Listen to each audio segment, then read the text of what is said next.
Later, Thomas puffed into Brendam Docks. Sir Topham Hatt was there. Good morning, sir.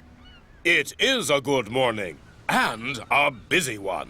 Whiff has to take these very heavy garbage cars to the garbage dump as quickly as possible.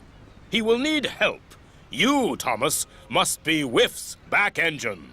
Thomas was happy to help his friend Whiff. Of course, sir. Then, Diesel oiled over.